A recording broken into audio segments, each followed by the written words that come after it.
விட எந்த மொழியும் போதாது. இவன் அண்ணன் பாதி தந்தை மீதி ஆனானே ஆனானே. தம்பி என்ற நிலையை கடந்து போனானே போனானே.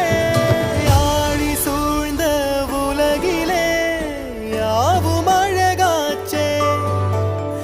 வயதை மீறிய வாழ்விலே சிறு கவிதை